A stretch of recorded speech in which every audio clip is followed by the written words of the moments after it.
All right, welcome in game day here. Finally. Jeez. I know. Feels like we've been waiting a month for this stinking game, doesn't it? It does, man. It does. Ben Simmons today at this point. You've forgotten all about that the Cowboys game is tonight, because I kind of had too, man. There was so much going on over the weekend between the Ryder Cup and college and pro football. Yesterday was amazing in the NFL, and then I'm like, oh man, we got a game tonight. Right. You know? Right. Yeah. I didn't know what to do, man. I sat down and watched football for an entire day yesterday. Yeah. How about Aaron Rodgers, man? You cannot give that guy any time on the clock. Nah, you can't. Amazing. I mean, he's gonna take it all. He's gonna make it happen, bro. Him and Devontae Adams, man. What a tandem they are. You can't defend him. No. Because he's covered. He's covered half the time he's throwing to him, but he understands that this guy will make a way to catch it, man. He throws him open. Yeah, he really does. I mean, it was pretty cool the way I saw on the first completion to Adams, where they had the two other receivers basically took the safeties, occupied the safeties, and then he kind of cuts in underneath into that big wide area in the middle of the field, and it was just like an easy pitch and catch. Right. I mean, how do you cover that? You know, as a defender and as a coordinator. Mm-hmm. All right, I understand routes clear other routes out. Right. But even when his guys are covering him, he finds a way to back shoulder him. Yep. Or I mean, he wasn't open one catch. He just the long catch he just caught in front of him. He extended for him. Like, he didn't even really have a place to. He didn't even look open. When they showed it from the back, right. He didn't even look open at all. I don't know how he thought he was open to even throw it to Devontae Adams. And how did they not get a flag on that one hit? I mean, Jesus, that was wild. Is that defenseless receiver or what? Yeah, that was crazy. Right. That would have been a real shame if he would have had to leave the game, man. Right. For that alone. For that? Yeah. Yeah. And then this Cooper Kupp, man, he is really an efficient, effective playmaker, man. Yeah, he is. Yeah, he is. I mean, he's got, what, 5 touchdowns already? I think he's got 5. Man, that's a tough team, he's man. Been killing it for my fantasy squad this year, man. Is he on your squad every week? No, well, I do. Or the season long? I got roped into a season long with these awesome guys, these sharps. And he's on it for me, man. And he's who's your quarterback? Are you stacking it with Stafford or no? Well, you don't stack on season long. You just get the best guys available. Okay. No, my quarterback is between Burrow and Cousins. Oh wow! Well, Cousins had a huge day yesterday. He did. Well, we talked about that game coming into it. Yeah, that was one of my plays early in the week. I loved Minnesota in that game, and no Dalvin Cook, no problem. You talked me into it, man. You said, why we go to Minnesota? I'm like, I don't know, but you talked me into believing it. Well, who is this guy? This third round pick out of Boise State they had running the ball, Alexander Madison, from out of nowhere. Yeah, gives them 100+. Cousins doesn't turn the ball over. It's a big win, huge win. It's gigantic. No, that was, I mean, for Cousins and that team to not start out 0-2 or 0-3. 0-3, yeah. Was ridiculous in its own right. Because now you got the Colts at 0-3. How about Carson Wentz? You see his stat line? I didn't see any of the game. But it was like what we saw last year. Like 50% completion, 100 and some yards, just nothing happening. No, nothing happens. Nothing, right? Yeah, yeah. No, that you look at the score, the box. Maybe that's one of those where it doesn't even tell a different story. I wouldn't even try to watch that game either, man. I missed out on a really good Titans team just because I couldn't watch. I couldn't stomach watching the Colts. No, that's not happening. No, and how about the Pittsburgh Steelers? My God. They stink. Yeah, they do, man. They really stink. Ben Roethlisberger stinks. Terrible. Well, I think he sabotaged that last play. You think so? Yeah, go back and look at it. There was a 4th down, and it was a 4th and goal, or at least a 4th in scenario where they could have got a first down, maybe on like the 2nd or 3rd yard line. But they call the play. And Harris is like swinging out of the backfield. He's not even upfield. He's like quasi swinging out of the backfield. And Ben immediately turned to him and dumped it off. And I'm thinking to myself, and put Harris in a position where it wasn't even a screen, right? Like a quick pass or something like that, where you can make a move on somebody. It looked like sabotage. So was he behind the line of scrimmage still? Barely. Okay. Like he was swinging out into the flat in a gradual movement, as opposed to it being like up the field and cutting out or anything, or just being posted out there in a quick screen. Right. Wow. It's a damn shame, man, because they really can't use him the way he needs to be used, because the offensive line is so bad. Mm-hmm. I mean, they are bad, man. Look, he had 100 yards receiving with 14 touches. Then he only had 40 yards rushing with 14 touches. Harris. Yeah. I tell you, man, they lose at home to the Bengals. Well, I'm gonna tell you the truth, man. They were looking good, man. I mean, look, their offense looked good. Yep. Oh man, Jamar Chase, he's catching the ball. Remember when we were talking about him having trouble picking up the ball? Right. From the college ball to the pro ball, he's not having any problems with it now. right. You know, because he needed to see the stripe or whatever it was. Yeah, right. You don't need to see anything now. He's making it happen, man. And he's not even their best receiver. He's not even the guy they really go to for. You know what I mean? No. You know, you look at it, man. Tyler Boyd is actually the guy that gets that offense going. But Jamar, man, he's just an unbelievable athlete. Well, they both had TDs yesterday, right? Yep. Yeah, that was the thing. Jamar had 2. Yeah, he had that big catch too. Burrow, man, that game, I was surprised at just how little the Steelers have been able to do on offense, and just how much Deontay Johnson, not having him out on the field, gutted them, versus to the other point you were making about not having one of your 3 guys out there for Cincinnati. You wouldn't even know. Nope. Like, you wouldn't have even known that the Bengals were down a receiver yesterday. It's crazy, right? And he's so quick. Burrows is so quick on his feet, man. He reads things so fast and gets the ball out of his hands. Yeah. Even when they don't block well for him, he finds a way to get loose and make a play. The Pittsburgh Steelers were 11-0 on December 2nd last year. And since then, they've lost 7 of their last 9 games, including the playoff loss to Cleveland. Ridiculous. Yeah. Now, Pittsburgh this week, interesting on the look ahead. Pittsburgh is getting 7 at Green Bay. Yep. And I just, at this point, the only problem that the Packers have, and this ties into our futures bet, right?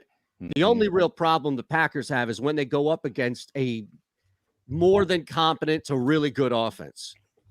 Steelers are not that. No, not even close.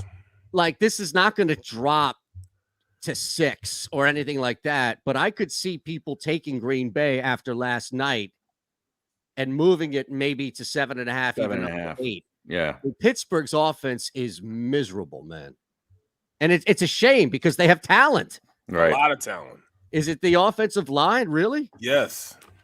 They stink. I mean, that's one of the worst I've seen in a long time, man. They can't do anything right. And Ben's not getting protected. I mean, he's not even crying and moaning it right now. He knows they're bad, so nothing he can say. Can't even say anything. They are that bad. How many holding calls they had on big plays? Like, literally, Harris could have probably had 50 more yards, but there was a holding call here, a holding call there. They just are not good, man. He's just a wasted talent right now. Najee? Talent. Yeah. They can't use him because the offensive line stinks. It's non-existent. Right. And like, it's amazing because they had all week to prepare for a football game, and that's what they came up with. I'm telling you, somebody find that clip, and we can talk about it on Twitter as we play it, but not on the show, of course. I guarantee. Did you not see that play, Barrett? Yeah, I saw it. I mean, you're absolutely right. And he did that a couple of times in the game. It's down to 6.5 now. Pittsburgh. Where are you? Because I have it still at 7. I'm looking at DraftKings. It's 6.5. Okay, well, let me go on Odd Shopper and shop some value here. I mean, come on. I just don't get it. Yeah. How are they going to hang? This Packers defense is suspect, but are they that suspect? Their secondary isn't. Up front, they are. Yeah, up front, you're right. Up front, they are. Their secondary is pretty good. Yeah, it's 6.5, 47.5. 6.5, 47. Now I jumped in tonight 51. It dropped to 51 again. For our total tonight. Yeah, I got it. 51.5 was what I saw. Dallas was 3. Yeah. So yeah. At Parks. Wow. Kansas City. Let's see here. Is that Bleacher Report? Do they take bets? No, Bet River. Sorry. 5.5. Yeah. Yeah. Holy shit. Yeah. How do you not jump on that? Yeah. I mean, you're getting Kansas City off 2 straight losses. Right. And Andy Reid, like Andy Reid going to the hospital. Yeah. Come on, man. Yeah. That does not set up very well for the Eagles. And here's the thing. If the Eagles win tonight, I feel even better about that home letdown following this. Right. Coming back home. Chiefs, man. Oof. I know we got a game tonight and all, but yeah, I jumped in that 50. So I had it at 51. I think, I don't know. I've been going on this thing. I feel like this is a total game. It's crazy with the Chiefs because if you look at some of the numbers, they give up as much as they gain. Yeah. Like their defense is a sieve. Yeah. Right. And they moved their best player Jones out to end. They need to put him back in there at tackle. Mm-hmm. They don't have a defense there. They just think they can just bring guys in, from D forward on down. Just let guys go without bringing anybody in to take their place. And they actually outgained the Chargers yesterday, but turned the ball over 4 times. I hate to do it to them. It's a big win for the Chargers and that young coach, though. Huge on the road to win. I don't care if you had the, all those turnovers and everything. KC I heard was giving them no credit after the game. What? Yeah, they basically said we lost the game. Like we screwed it up, and it wasn't like Los Angeles was the better team today. They gave them 0 credit. Wow. Yeah. I tell you, that AFC West is kind of interesting, man. You got 2 undefeated teams out of the gate in Denver and at Las Vegas. Nobody would have thought that would happen. Especially, and then the Chargers go into Kansas City and win. It's pretty good. Well, that was easy to call, though, right? I mean, Kansas City was just primed to be beat by anybody who was willing to put them in a shootout scenario. There's something that just seems like Mahomes is playing really. I don't know what it is. I don't want to say that it's something like lackadaisical or anything like that, but it seems like they think they can do whatever they want at any point. Mm-hmm. And they just, I don't know, they'll either make a mistake or there's just no more time. I mean, I don't know. They got lucky, maybe. I don't know. Maybe they didn't, right? And that lines up to 6 now, Kansas City on DraftKings. I think it's what you just said, man. Yeah. I think that they just walk out there. People are just supposed to, and they can always just outscore everybody. Right. Like, yeah, we'll give up 31. So what? We'll get 38. Exactly. Yeah. And then they get a drop ball here, a drop ball there, and a 3 and out, and all of a sudden their backs against the wall. Teams are starting to take that blueprint that they got from Tampa Bay and bracketing Kelsey, and Kelsey makes that thing work, man. And plus, their running game isn't as good as it used to be. Right. That's the big hip. It's fallen. But how about that Rams team, man? Right. Oh man, they're right now they're the best team in the league. No question. Yeah. No question. Yeah. Hands down. I mean, you look at everything. Their defense is just unreal, man. Unreal. Yeah. When you say that they've got the 2 best defensive players, maybe in the league, as far as a front 7 guy and a back 4 guy. Yeah. And then you combine the fact that you got Stafford, 9 touchdowns, 1 interception so far. Right. The offense just moves. They got big play capability in any spot on the field. They're capable of making a stretch play, and they run the football. Yeah. So they've got it all covered. Yeah. Right. They go out and get Sony Michel, and he was just a great compliment to what they try to do as far as that run pass option, man. You can do anything with him because he's a game breaker. He's a game changer. Yeah. And they got him on a trade. I mean, they don't have a first round pick for the next 2 years, but no, they don't need it. So what? No, they don't need it. Yeah, Stafford so what? You win a Super Bowl for a future, right? Yeah. At this point, I still McVay's going to screw this thing up. You wait. You think so? Oh yeah. You have no faith in him. Zero. He's not even. I'll never forget the slobbering that he did before Bill Belichick just undressed him publicly. Belichick roped him in on that pre-game conversation. Yeah, you got a talented team. Yeah. Oh my God. It was like a fan meeting Miley 13-3. Cyrus or Justin Bieber. Oh my God, I just got to meet Justin Bieber. It's Sean McVay in that Super Bowl. And then I love it because Belichick's like, I'll sacrifice everything offensive just to prove a point that this young genius doesn't have a damn thing when it comes to putting up points. 3 points for the genius. 13-3. Yep. Oh, the genius. Yeah, that was a couple of years ago. A couple of years ago with a different quarterback. Well, yeah. Well, hold on a second. Let's not put Matthew Stafford in the same conversation as Dan Marino. All right. I mean, come on. Stafford is throwing the football a ton. I'll give him that. But it's not like Stafford has been in it. What's the biggest game Matthew Stafford has ever been in, you think? College. Probably at Georgia. Yeah. Yeah. Maybe the outdoor cocktail party. I was going to say, you remember those UGA games? Yeah. Wow. But the Darnold to Arnold era is over. Did you see this? I did. The Carolina Panthers have traded Dan Arnold to Jacksonville for a cornerback because they lost J.C. Horn, who's out for an extended period. They don't know if it's the full season. But he broke his foot. So they get C.J. Henderson, who was a former first-round pick, by the way. Yeah, pretty good, too. Yeah, but he hasn't played much. And he's been injured a little bit since he got to the league. He's only started in 10 games since he got drafted. So they sent Arnold and a third-rounder. Not Hey Arnold. to Carolina sent them out. Now you know what this means, right? What's that? Oh, Colin Thompson. Yes, might get some more shine. Is that what you're saying? Shine, absolutely. Yeah. Absolutely. I thought about that too. And they could get AJ Boye back, I guess, this week before they play Dallas. Carolina, Dallas, pretty good game next week. Boye. Yeah. Now, what do you think on that? Are you looking at tonight before you jump in that game? Carolina, Dallas is sitting at 50 points right now. If defense prevails, that's an underplay. Is Carolina going to be able to stick up and keep up with Dallas without McCaffrey? Although DJ Moore, my God. You need the truth, man. DJ Moore is something else. He can do anything you want for him, man. Anything. Really? Yeah, Dallas is 4.5 and 50 right now. Yeah, it's for next week's game. Carolina plus 175 on the money line. Keep an eye on that one there, man. Keep an eye on that one. I don't know, man. I don't know. Tonight, we've got tonight and then that Thursday night, Drek.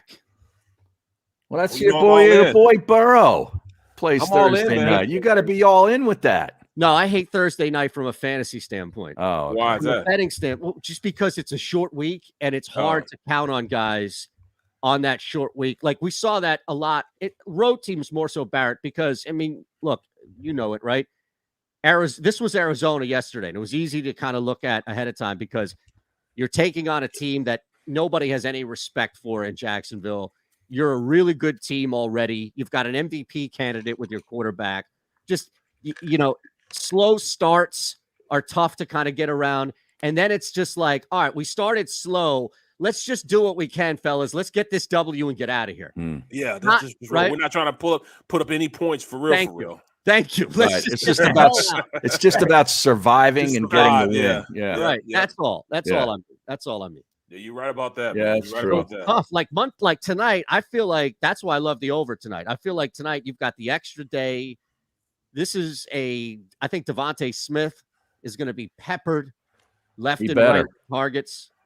This is a game where they're going to look fresh. They're going to look like week one. I feel like their offense is going to look like week one tonight. He better get peppered. He didn't do anything last week. And mark my words, fella.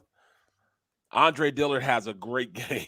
Oh no! Are you serious? You're trumpeting Andre Dillard. You said he had no heart and couldn't play 4 weeks ago. He finally went to the Wizard. He saw him. What, in a preseason game against the Jets? No, I'm not talking about that. I mean, he clicked his heels 3 times. Those red heels with the sparkles on them and went to go see the Wizard. And the Wizard gave him a heart for this game. Right. Wow. Just for this game, though. Wow, I can't believe it. He wants to prove me and everybody else wrong. That's what he it? wants to do. Yeah. He's going to go out there with a vengeance. He's going to go out there and play his ass off just so he can tell everybody, see, I told you so. And then he's going to enough though to do that. Bro, he has the athletic talent to do it. Okay. He has great technique. Okay. He just doesn't finish things. You know, if he goes out and with the mindset that he's going to finish, that I'm going to prove everybody wrong, this kid could be okay, man. But what happens though if that's the case? Let's see your height. Let's just see this through, this hypothetical through. Jordan Mailata, we know, is out. We should talk at some point about this chest injury for Miles Sanders, who will play, but I don't know. That's a little concerning. But we'll put that for back burner for a second. And Brandon Brooks is also out, so they got two young guys. We knew were out, yeah, right? Yeah. So my question, though, is about Andre Dillard. What happens if Andre Dillard balls out, doesn't allow a sack, doesn't allow maybe one pressure? That's it. Like Andre Dillard is lights out, lock up, clamps down. Do we have a left tackle controversy? No. He's going to go sit his ass right over there next to the coach. No. The next game when Andre Dillard gets back. No. You sure? Yeah. No, sir. Because you need a swing tackle. Well, I don't know about swinging. He ain't going to play right. Nobody swings like Andre. He doesn't swing? He's not a swinger? No, Andre 5,000. Andre 5,000, not 3,000. I'm 5,000. That's what I'm saying. He's 5,000. Oh, That's what they call him in the locker room. You didn't know that? Yo, Andre 5K. I was not aware of that. Well, that's what we're here for, man. You know? Yeah. You think McMullen's breaking this news? No, absolutely they not. call him Andre 5,000 for a reason, you know? Is McMillan down there? McMullen, yeah. Dallas, yeah, he's down in DFW. I saw him tweet about how long it took him to get there. Like 50% was in the air and the other 50% was taxiing at the airport.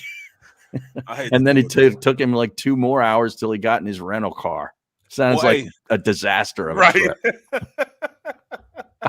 You know he's crying and bitching right now. You know he is. Right, man. right. But hey, how about your cherry and white, bro? Oh, they beat Wagner. You think I'm going to get all puffed up about that? You should. Why? I mean, they won, man. They got Memphis this week. Right. That's gonna be the game, man. Well, what'd you think of DeJuan Mathis? Because I got you all set for Lynch, and he didn't even play. Right. I was very underwhelmed. He only played the last, but I still broke that stat out for you, bro. Oh, you did? Yeah, Mount Carmel, all that stuff, man. McNabb, wow. Everybody. I still got it on, and referenced you. Really? Yeah. Oh, do we have tape? Yeah, it should. But I mean, we have audio tape. It's on ESPN. Really? You referenced? We gotta effort that tape. Wait a second. I said my co-host, one of my co-hosts, gave me an incredible stat and some incredible information about Mount Carmel High School. Wow. Who all went there? Really? Jeez. Yeah. You get a little Simeon Rice reference too. Donovan McNabb. Yeah, that's where we brought Donovan McNabb. And then I hit him with the Chris Callaway from the Bears. Yeah, right, for the Bears. Yeah. I had to push him. Well, you had to start to entertain with some deep stats because that game was pretty boring. Was it 41-7? Yeah, it was a boring game. A very boring game. But how about Villanova coming back and covering against Penn State? Can you believe that? Yeah. Well, the cover, I was disappointed with the total was the problem there. It goes over by a half a point. What was it, 38-17? Was that the final? 54.5. Oh, man. Total. It goes over by a half a point. And that's a killer. But the reason why was just that it was like that lone bomb from Nova. I don't know if you saw that. No, I didn't see it. They had one huge, and again, it's like same thing. UConn kills you, right? Returning a kick 100 yards. They had this bomb later in the game, third quarter, maybe early fourth quarter. And I give them credit. Like they didn't die. They didn't roll over, anything like that. But Penn State, I mean, their offense was disinterested for the first half, to say the least. Yeah. It's kind of a lackluster weekend in college football. This weekend? This past weekend. Oh, this past? Next weekend's good. Next weekend, there's some big games. We did okay on the UTSA. That one hits. They're 3-0, right? No, 4-0 right UT now, right? San Antonio, man. Yeah. Watch out for them. Watch out. Yeah, watch out. And Clemson. Too much, man. Oh, yeah, that was the one. Clemson. How about that? That's gigantic. that's the first time in 97 consecutive weeks, I believe, that Clemson is not in the top 10. They've gone now they're ranked 25th in the country. Yeah. Oh, you know what's a big game too? Huge drop for them. Iowa State losing to Baylor. Yeah, that's right. Right. Baylor was ranked, or is ranked now. Well, Baylor's got Oklahoma State this week, and they're both ranked in the top 25. Well, my alma mater got smashed. Yeah, you got smacked. That killed me. 5-leg parlay, and that team didn't even show up. I'll never reference them again in my life. You hit me a couple times. I hate to do it to you. I hate to do it to the Wildcats. I was so dead, man. So dead. Oh, it was a good week overall. Don't get me wrong, but yeah, live betting saved a lot, man. Yeah. Auburn. How about this? Auburn. How about that game, right? Yeah. They should have lost. They should have lost a couple of times. They pulled Bo Nix, and the young kid steps in. Mm-hmm. And Auburn was even money at one point. Wow. Crazy. Arizona was even money before their drive to go up on Jacksonville. Arizona was even money right at the start of that. Crazy. Absolutely crazy. Well, you're right, Jeff Bruder on the stream. He says, I hate to do it to Spencer Rattler. Yeah, Oklahoma. They're nothing. They are riding this kid because he's making money. I was trying to tell you, everybody, West Virginia was the play there. Oh, Some people just don't listen. Seriously. Are we going to go through every single play that you've given over the last month or so that people hit things people don't? Jesus Christ. Yep. I mean, seriously. Go ahead. Give every play you've given out over the last year, and let's go through it. I'm a freaking stud. No, get the fuck out of here. No, you are not. I am a freaking stud. Yes. You don't even. Boy, I love getting you jacked up, Go Mr. ahead, Gambler. Give me your misses. Give me your misses. I try to tell you. I try to tell you. Here. All right, we're out of here. We're back at Auburn has. Go for the midnight dares. Go for the memories. Go to get your spin on. Go to get your spa on. Go for the bubbles in your bathtub and in your drink. Go for the stakes and the steak. Go for him. Go for her. Go for the win. Go to Ocean Casino Resort. Book your trip at theoceanac.com. At Stateside Vodka, every new customer gets the world's best rocks glass. Free. What's that? A rocks glass? You're telling me that bottle is cut in half? You could say that. Holy shit. And you're telling me I can get one of these glasses for free? That's right. One free rocks glass per customer with each first-time purchase of Stateside Vodka. So good, it just disappears.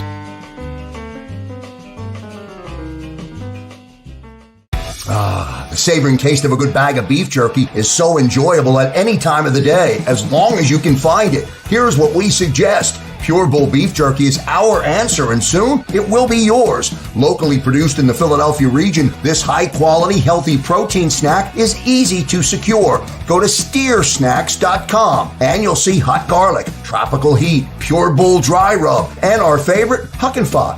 What's that? Huck and Fod. Go now to steersnacks.com.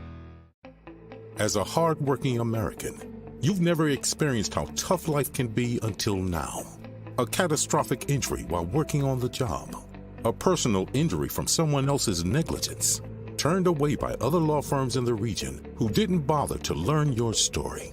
It's time to meet the Fritz & Bianculli Law Firm and managing partner Brian Fritz.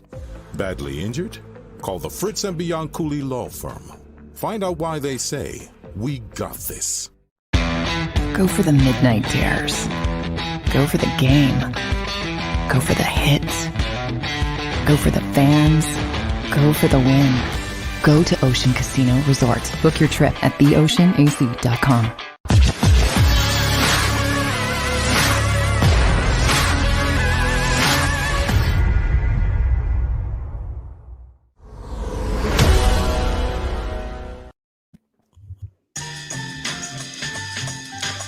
All right. Do we even talk about the game or no? Of course. The Eagles game? Yeah. Yeah. some intrigue with this offensive line if they're going to hold up. Dallas has a lot of injuries on their defensive front, though, too. Dallas is going to be out. 2 other guys on that defensive front I saw are out. Darrence Armstrong and Carlos Watkins. Oh, yeah. And they're already down DeMarcus Lawrence, so they got some big injuries up there.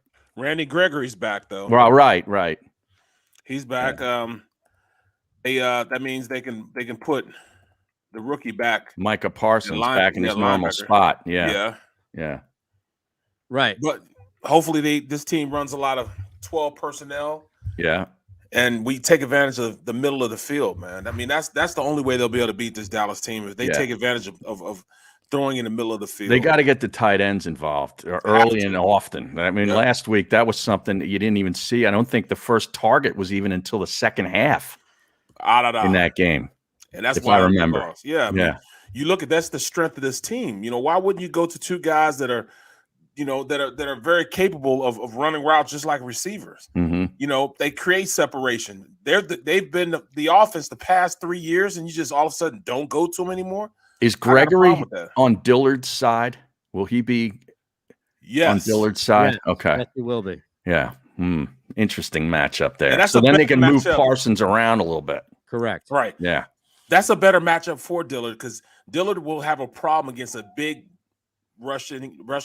Mm-hmm. Like it would be hard for him to go against DeMarcus Lawrence if he was there, because DeMarcus Lawrence is a big, strong, and has quickness. Mm-hmm. So that would kind of hurt him a little bit because he could out physical Dillard. But Randy Gregory is more so a linebacker-esque type of rush end. And he'll dance with somebody all day on the outside when he's, you know, especially since he's bigger than he is. He can dance with them all day and have great technique. So it'll be a better matchup against Gregory as opposed to having somebody big and strong to go up against him. And Keanu Neal is out, apparently. He's on the COVID list for the Cowboys. So he's sort of like that safety linebacker type of player. And Donovan Wilson is also doubtful, the other safety. So there's a lot of injuries all early around, for Dallas. Yeah. Mari Cooper's got the bruised ribs. I guess they'll shoot him up and he'll play. But I wasn't worried about that. Yeah. I'm worried about CD Lamb. He's the weapon. Yep. Yeah. He's the guy that can tonight. You have to cover him. He's pretty good. I also want to see how they're going to move Smith around this game. You know, he didn't play a lot in the slot the last game. I want to see if they put him back in the slot. You know, have him go out there and run slants, something in the middle of the field, drag routes like they did before. Right. You know, in the first game, give him those type of routes instead of just putting them on the outside and throwing it long. And the Eagles defense needs to expose this Terrence Steele fella. I think Kerrigan's probably going to get that start on that side, right? Yes, I think so. For their also. defense. Yep. Yeah, Kerrigan is not somebody that gives me much hope. No, I know. See, he's pretty old. Yeah. Well, he didn't do anything this last game. No. He was out there. I'm like, Not when he's going to play? there. I'm like, oh, he's been out there. Right. It's amazing. But I put out this fake quote from Jerry Jones, and I have this person who is claiming that she's from Philadelphia telling me that we don't care about Jerry Jones on a fake quote that has gotten like 40 retweets in an hour. You put that out on Friday, didn't you? No, I put a new one out here now. Oh, you put a new one. Yeah, it's hilarious. Quote, "That city is a mess." What? See, you should look at it and read it in his voice. Oh, so because I knew you put one out on Friday, No. and that got a lot of play too. People were all responding. I was laughing my ass off reading the replies to this fake quote, and people are getting all up in arms. Do you reference it as a fake No, quote? no, he just puts it out there. You can't do that. It's hilarious. Why not? Like, who is going?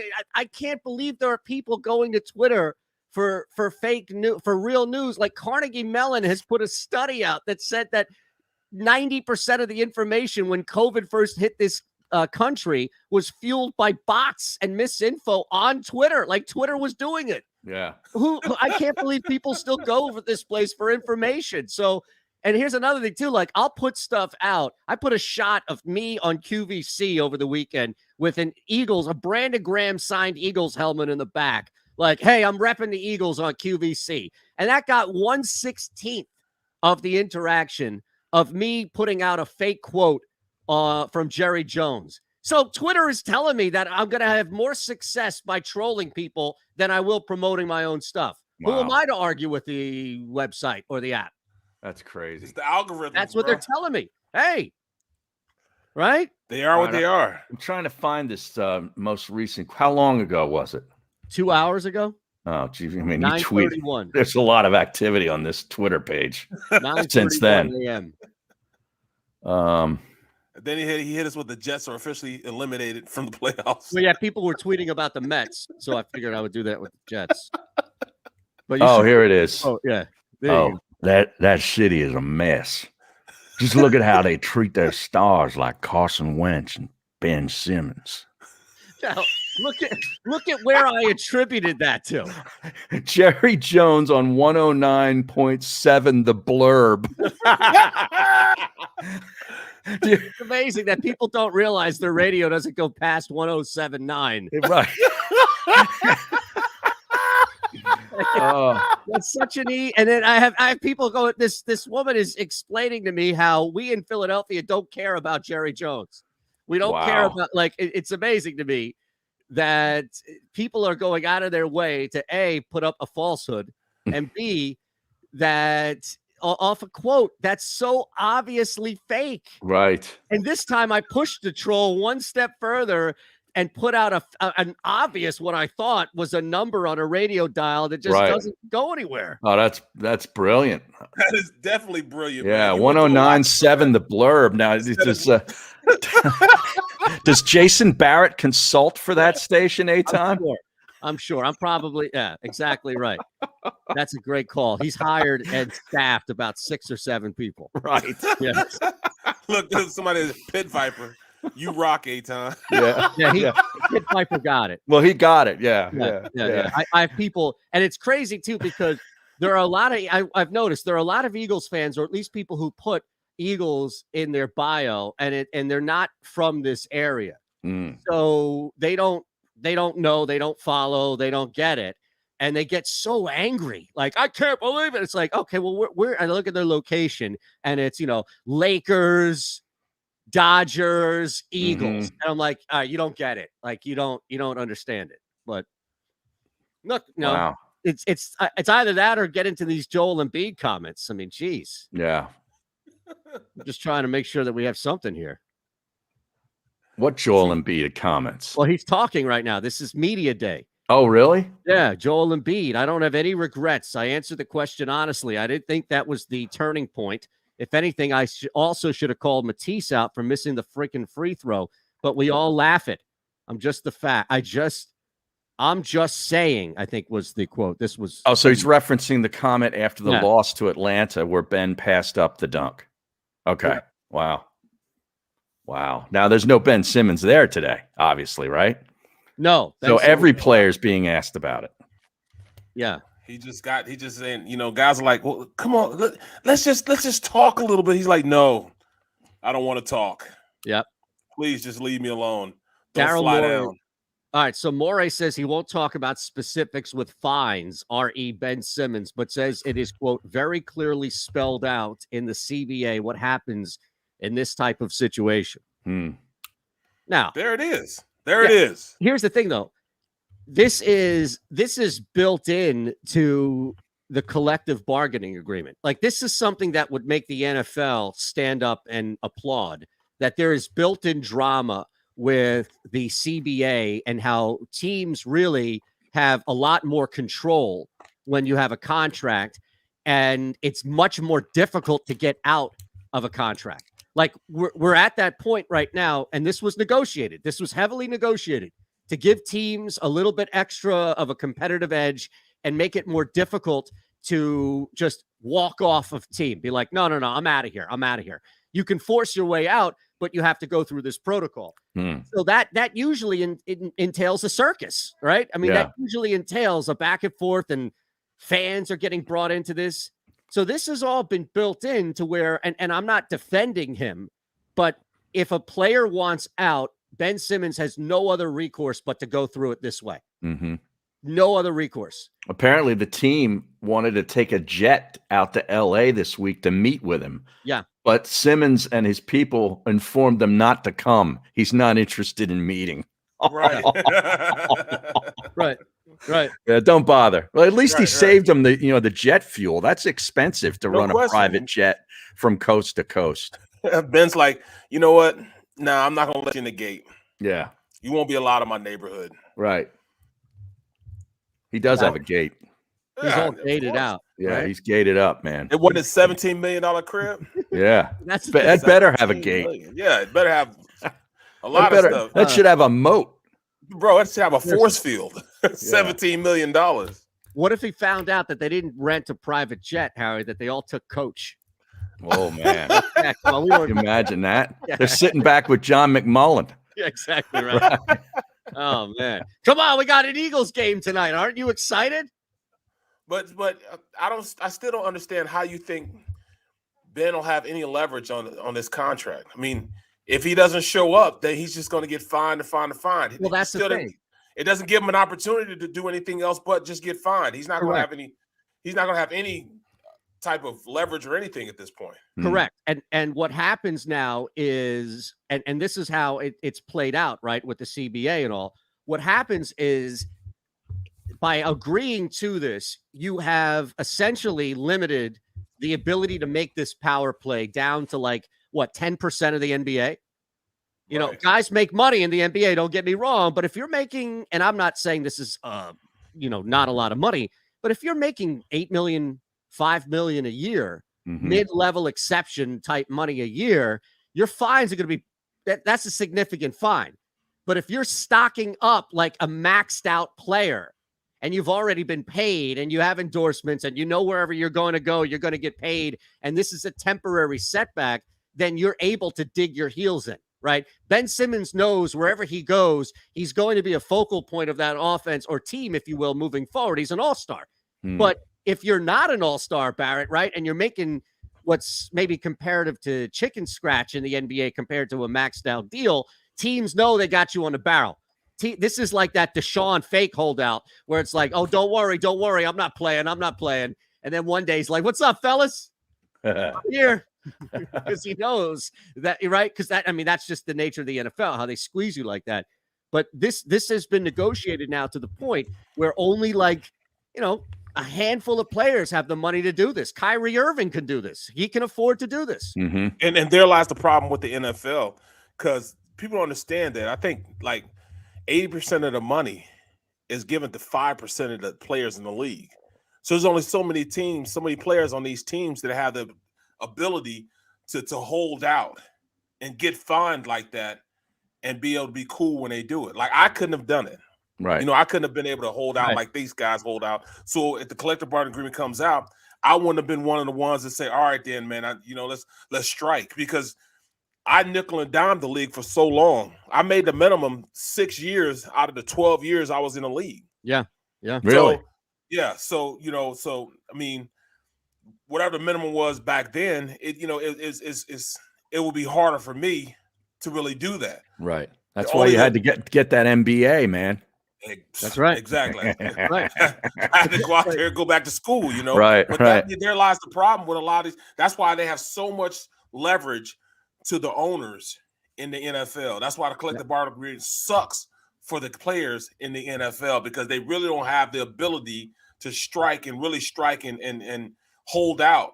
If something like happened, they tried to do it when I was there, and they were like, look, guys, we might strike next year. So I want you guys to save as much money you can from this year. Start saving your money now, right? Because we might not be playing the next year. A lot of players did it, but a lot of players didn't. Stock up, right? You get that heads up. Yeah. Hey, stock up, right? They sent it out. They sent it out to us. Hey, guys, things aren't going well in this negotiation. Yep. Make sure you batten down the hatches. Make sure you're ready just in case we do strike, because you're striking. You're not getting paid when you're striking. NBA players, their contracts are guaranteed. Yeah. They're going to get their cheese. NFL, no, it's not guaranteed. That's why players are trying to get so much guaranteed money, because that's the only money that you're guaranteed to get. Because, NBA, baseball, they got it made in the shade. Oh, yeah. Well, even still, though, like, think about this. When you compare the NFL, as you just laid out, it's ridiculous, the constraints and just the loopholes that the teams have. But even in the other sports like baseball and the NBA, you have the have and have-nots. Yep. Like the have-nots in the NBA are better off than most haves in the NFL due to the nature of what you just laid out. Absolutely. But you still have a hierarchy within the leagues themselves, and that's where I think this is a rarity. I don't think this is like, oh, you're going to see somebody, I'm sure, on Fox or ESPN, the leagues are getting taken over. This is going to be a crazy thing. No. If anything, it's the opposite. Yep. And you're going to see less and less. Now, Anthony Davis wants out of New Orleans. Guess what?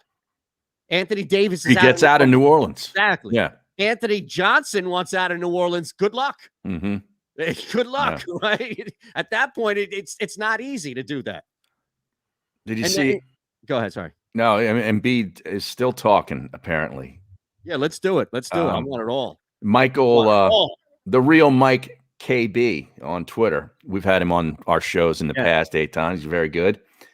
Embiid on the Philly fans. Now, I want to see if this is does this measure up to your pandering?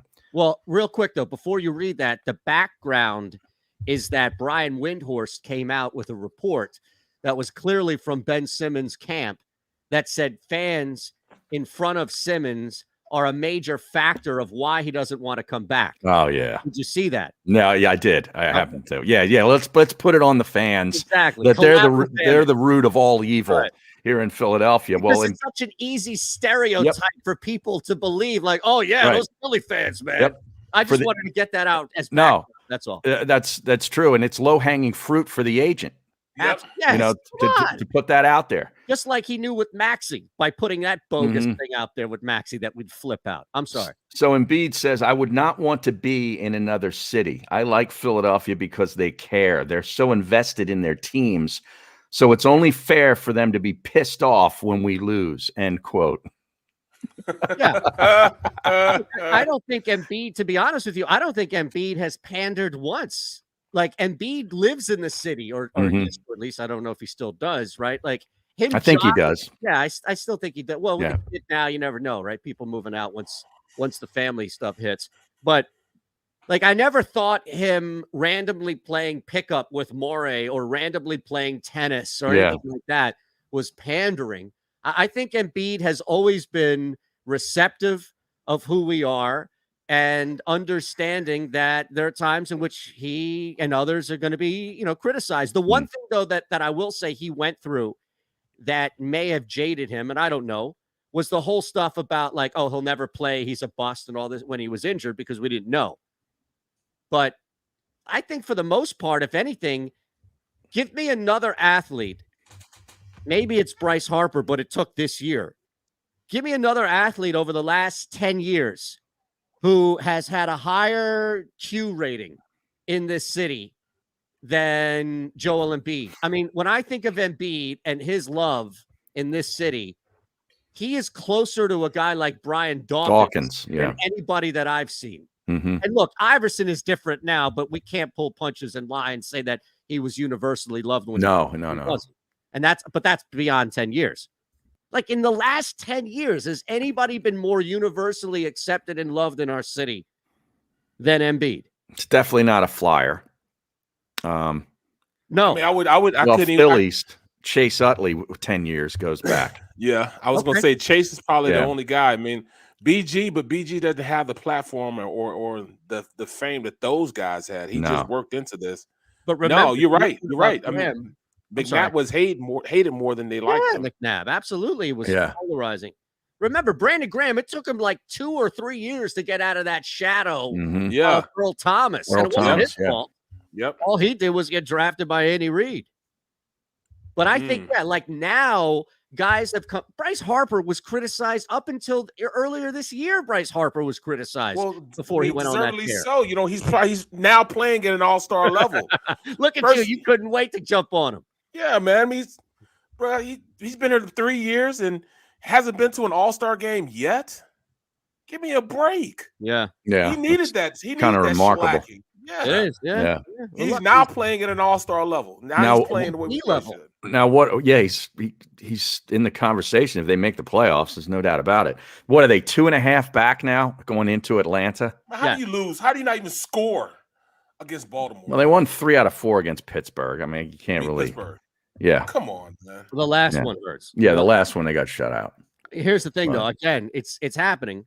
They're going to finish this Braves series up. Well, there'll be a full game when they go into it, right? You think they're going to be up after the Braves series? They're going to win 2 out of 3 or 3 straight? I think they win 2 out of 3 against Atlanta and lose 2 out of 3 against the Marlins. Yeah. That would be the way it would go. Yeah. I wish that is you're absolutely right. They're not going to make the playoffs, man. I don't think so either. You can't tell me that's not something. If it's superstitious, if it's prophetic, if it's something, if it's an omen, whatever you want to apply to it, you can't tell me that that's not. It's the one team that no matter the circumstances, right? No matter how good the Phillies are or how bad the Marlins are, or vice versa, the Marlins always beat the Phillies. They just do. It's yeah, you're right. They can't beat. And it's, I'm sorry, it's not coincidence to me, even though scheduling and everything added this series toward, it's just, sorry. There's something that I cannot ignore about that. It's evident because the record, shows it. I forget one of my co-hosts from NBC, what's his name? Baseball analyst. Ricky Batalico. Yeah. Ricky Bo. And what he said about it, was it bottom of the barrel or bottom something? He talked about, that Marlin teams ever since then, they've whooped our tails ever since then. Yeah. Yeah. They're a bunch of bottom feeding. That's right. Yep. Bottom feeders. They're 27 games below 500, the Marlins. And they will get up. It's their World Series. Those 3 games of the season. Right. Make no mistake. That place, seriously, it's in Miami. Yes. Yeah. The Phillies had no divisional home games in the month of September. Wow. Which is crazy because they actually played a favorable schedule. It just so happened to be on the road. Right. Arizona, right? Yeah. Baltimore. And the Baltimore games were at home, weren't they? Oh, yeah, you're right. Baltimore. Yeah, they were home. That was at home. Yeah. But still, overall, that's pretty crazy, man. That's wild. You know what that is? And the Pirates games were home games, too. Well, Pirates, I thought, didn't they also have, was it a 2 or 3 game set in Pittsburgh? It's like a wraparound weekend set or something. Let me see. Or is that not this month? No, not this month.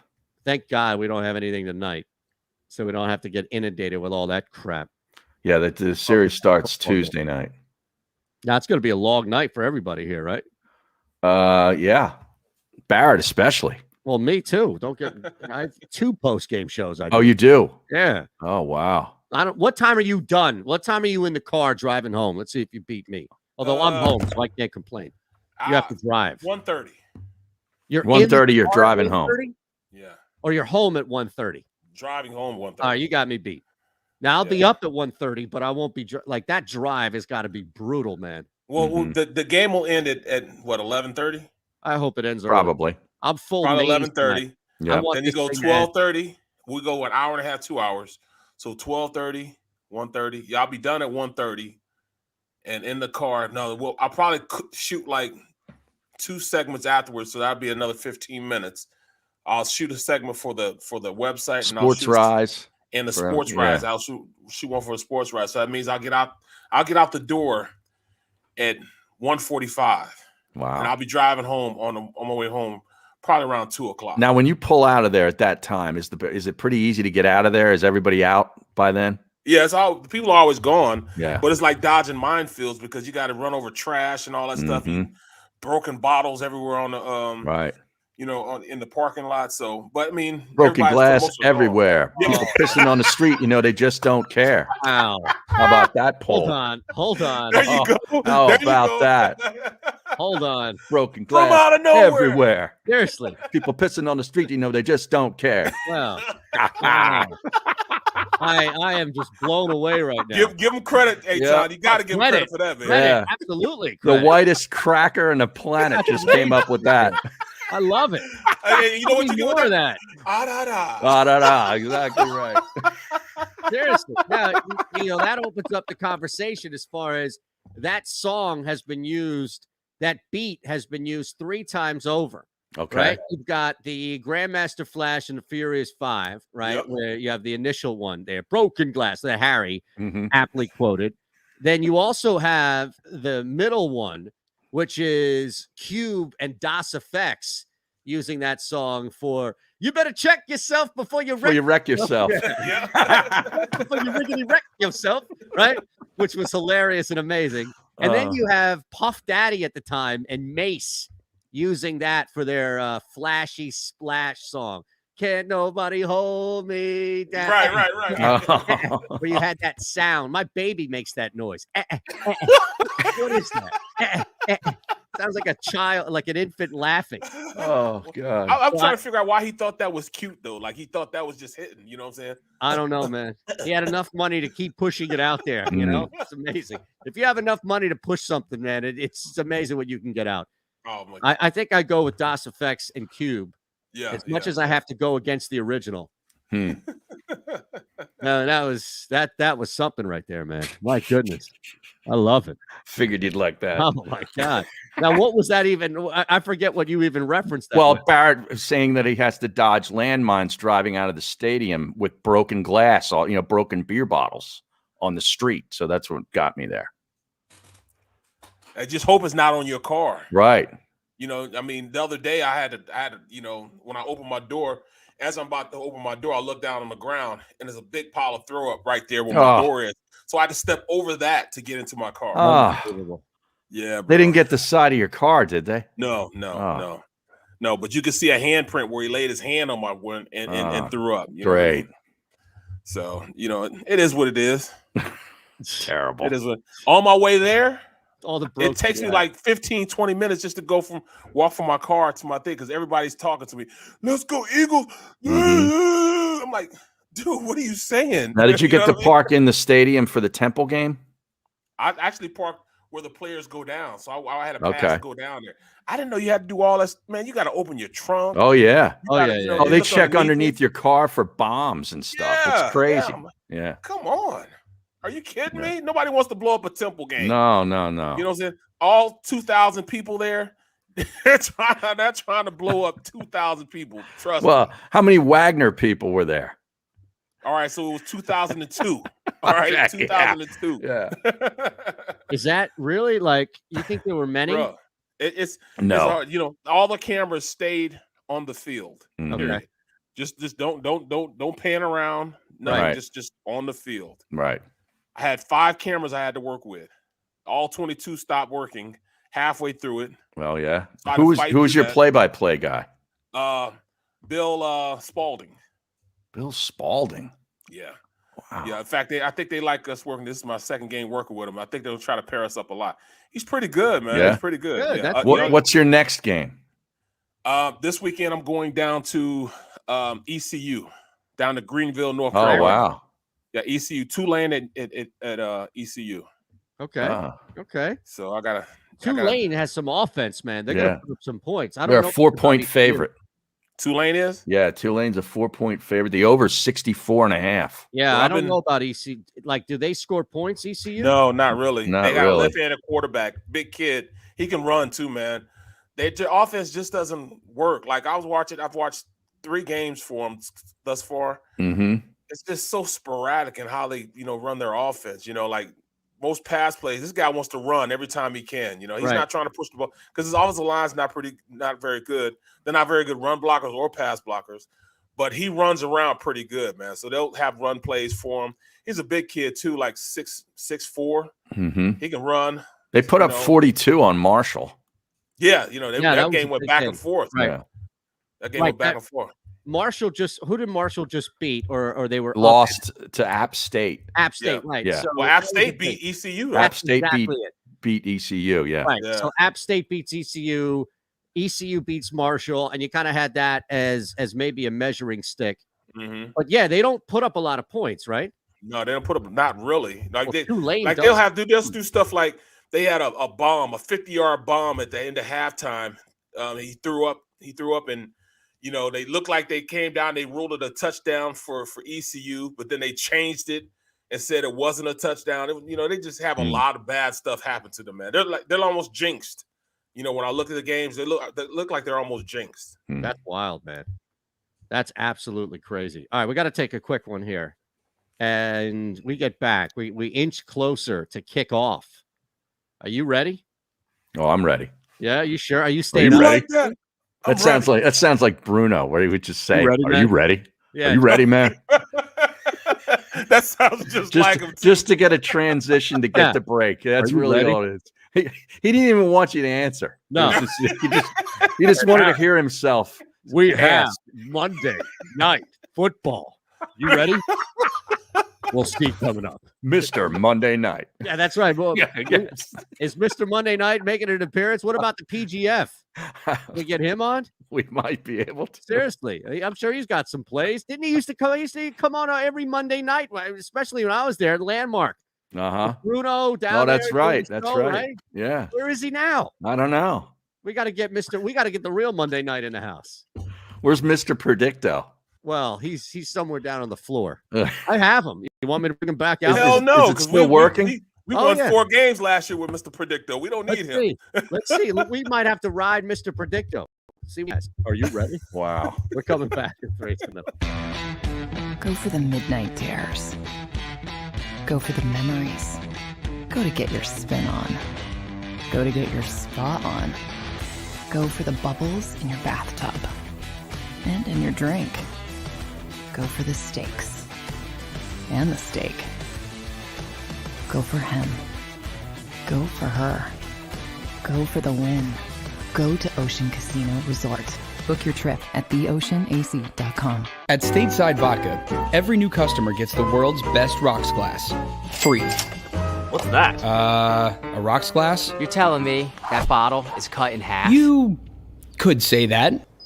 Holy shit. And you're telling me I can get one of these glasses for free? That's right. 1 free rocks glass per customer with each first-time purchase of Stateside Vodka. So good, it just disappears.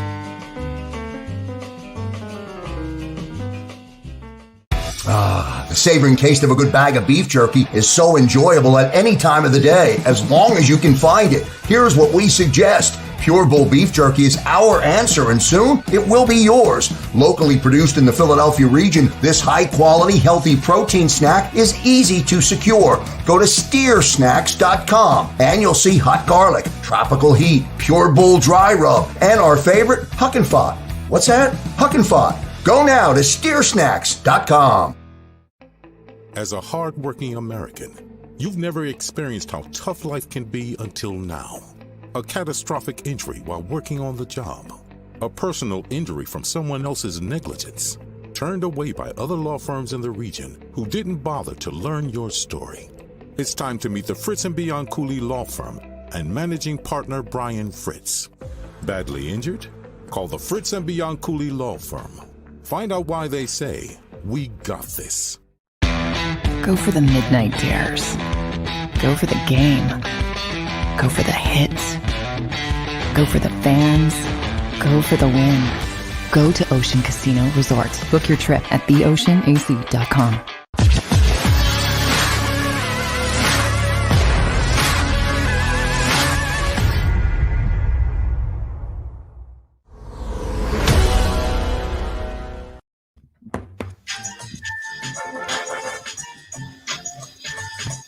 All right. We inch closer. What are you going to do now for this 8+ hours, man? 8+ hours? Yeah. Yeah. Well, I gotta work. I gotta work too. Don't you, Eytan? Later today?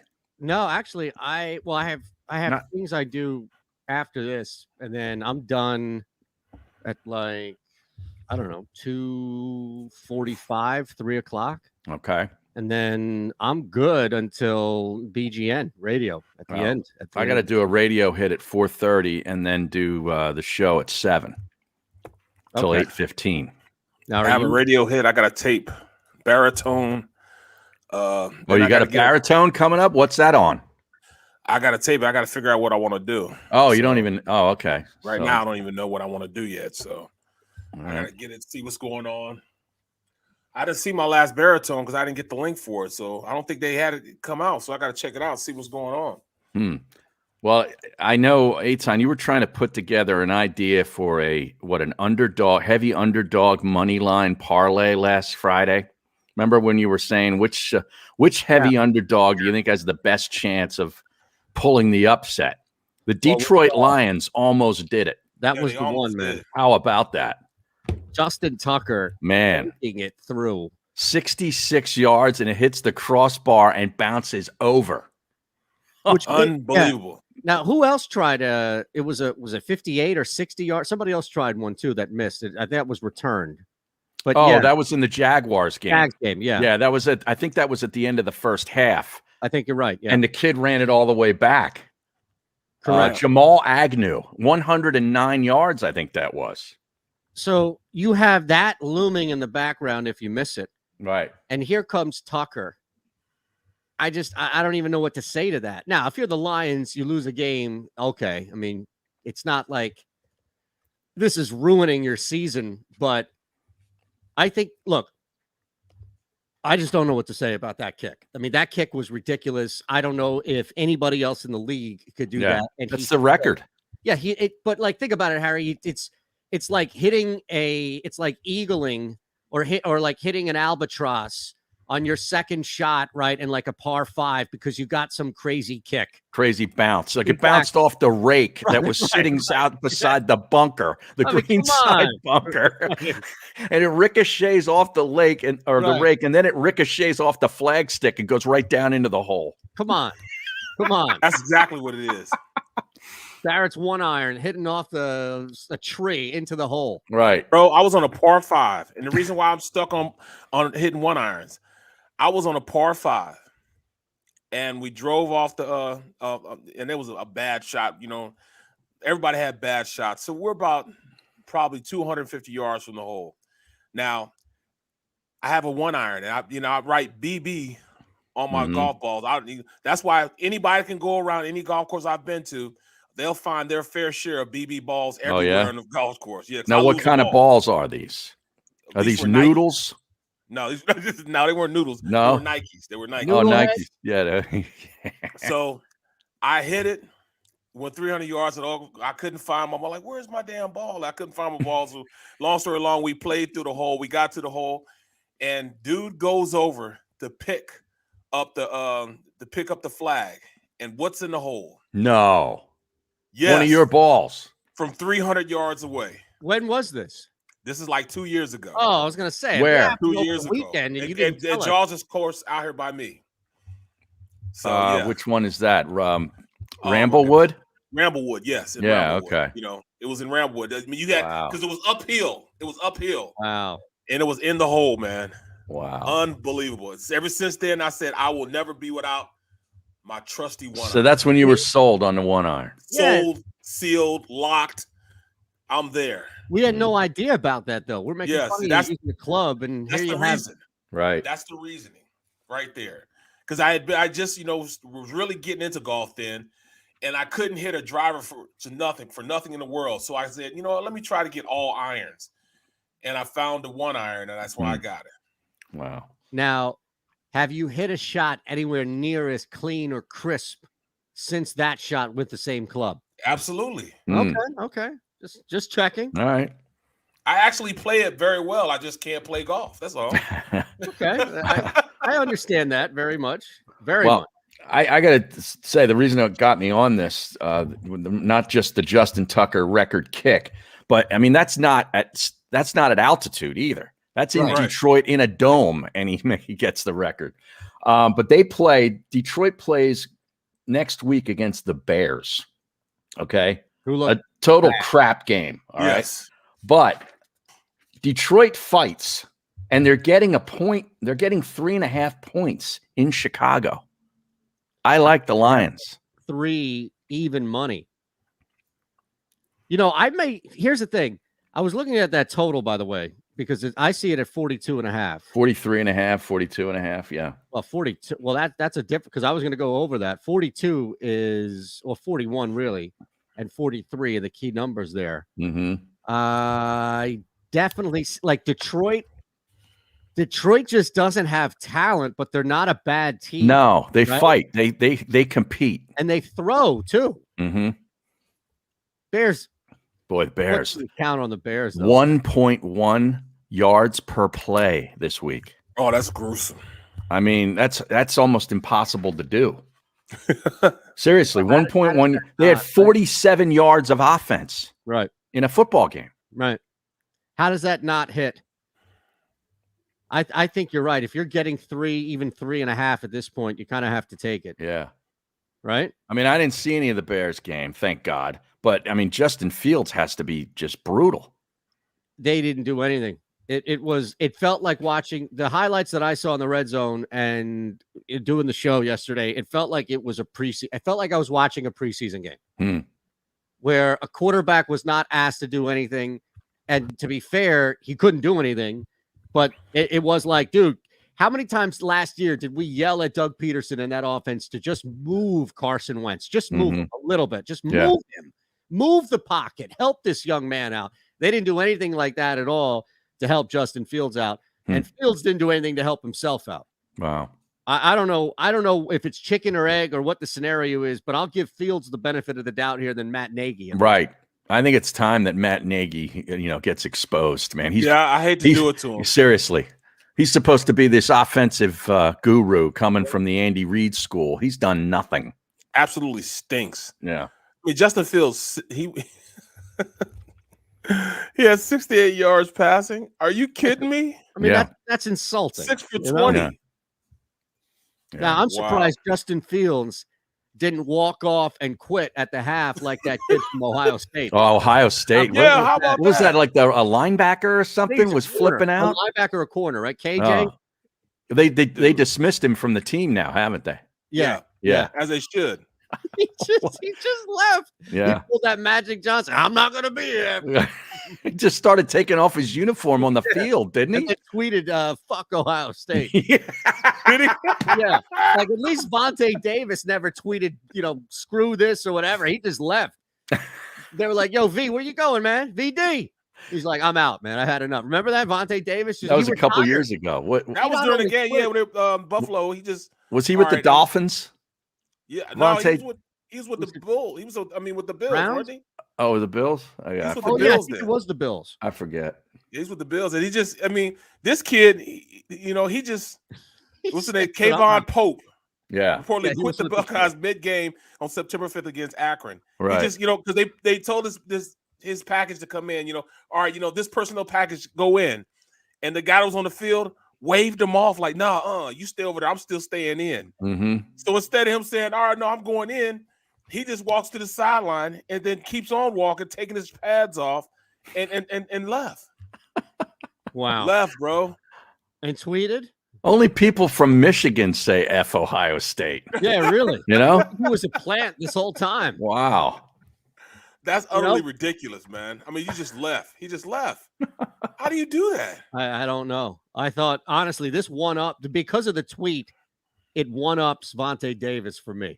Now, I've seen that happen one time, and that was in practice. And it was Butch Davis. And we were out there practicing. We were doing tour days. Cleveland? I was with Cleveland. Yeah. And we were practicing. We were doing tour days. And the first practice, we were practicing. And after that practice, it was a 2-hour practice after that practice, hard practice too. He said, on the line, and we started running. We came back out, the second practice, another 2-hour practice. Then after the practice, he says, on the line, we're going to run again. Orlando Brown looked at him and said, what? Run again? Okay. Bruh, he started taking his pads off on his way to the building. By the time he got to the door, he was just in his jock. He took socks off, everything, dog. He was in his jock walking into the building. Wow. He was done. Now you realize this kid is still going to be on scholarship. Can they revoke it or no? Yeah, they can. Well, he says the coach, Ryan Day, said Kayvon will continue to have use of the programs that benefit our student athletes, such as the Support Services Office. We will support him with his progress towards graduation. He will remain on scholarship through the duration of the semester. See, now next semester, if he ain't a senior, I hate to do it to him if he has another year of football to play. He is a senior, according to this. Yeah, he's good then. Yeah. Yeah. Well, But look, that's just this semester. The next semester he has to pay his own way. Yeah. If he needs more. exactly. I don't know. Look, I mean, this is a shitty situation all around, but for as bad of a rep, rightfully so, as college and universities get in handling Division I college football players, the fact that this dude had a meltdown and quit and is still getting the help, like, that's good. I'm happy. Yeah. I'm kind of surprised. Right. It's very easy, I think, for the school to be assholes and justify and say, all right, well, screw us. Yeah. Screw you to hell and back. Right. But, look, he still has an opportunity, and for better or worse from the school saying it, at least from that standpoint, he still has an opportunity to get the education he was there for, if whatever is coming from that, but still. Right. You know how like sometimes schools or bring in a player and put a player on scholarship off the strength of another player, wanting another player to sign. OJ Mayo was famous for doing that at USC. Yeah. See, so long story long, we had this guy, and he ended up being my frat brother too. But I mean, he wasn't the best player in the world, put it like that. He was a functional player. Like, he could play, but he just never was the type that cared about football enough to really play. So he came in the year before I got there, but he came as the guy that got me to school. The guy that took me on my recruiting trip and got me to sign with Kansas State. He came in with him, and the only reason he came in with him is because Reggie said, "Oh, I'm only going with this guy if Kevin can come with us." Right. And he signs too. So on the strength of that, they signed him at Kansas State. For 4 years, he never touched the field. He never went on a trip with us, to play in a game. He never dressed for a game. He was just on full scholarship off the strength of somebody else. It got to the point that his senior year, the head coach said, "You know what, Kevin? Just you ain't even got to come to practice." Kevin did like this. Okay. So he was just there. Wow. No show. He was just there. It's a no-show job. Yeah. Yeah, just told him don't even come to practice anymore. Yeah. We'll keep you on scholarship. Don't even come to practice. We don't need the distraction. Right. Now, this guy wrote that F Ohio State quote while the game was still going on. Oh, yeah. Yes. Oh, yeah. It was at the half. Yeah. And then he says, good. He also tweeted, "Good luck to my teammates," but he spelled luck Luce. Good loose to my teammates. Oh, I guess he meant luck. yeah. Maybe he was just so. A lot of times you get that, right? The fat. Well, he may have fingering still when had you his get gloves the on. Rage. Yeah. Right? Maybe he did have. Maybe he still had the gloves on. Right. The tactile gloves. That's great. All taped up with these big, thick receiver glove or D gloves, right? Isn't he D back? He's a linebacker. Linebacker. Yeah, All right. yeah. Even more. He's got those brick hand gloves. Yeah. But that's that happens sometimes, man, where a kid, he's just not there for football reasons. He's the student athlete. Well, he takes the student part very seriously. That's amazing. That is amazing, man. Yeah. Unbelievable. What a great story that was too. We'll see, man. That team is in shambles right now. Oh man, Penn they're the State worst. better win that football game. That's all I'm saying. They're not as worse shambles right now as Clemson. No, Clemson can't move the football. Yeah. Right.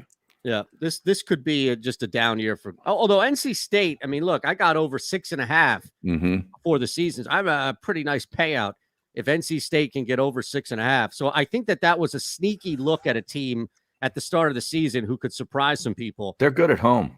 Yeah, they are, Yeah. and they were getting 10.5 at home. Yeah. No sense. No sense. Now, Iowa's got a big one this week. It's actually a Friday night game, I think. Huge.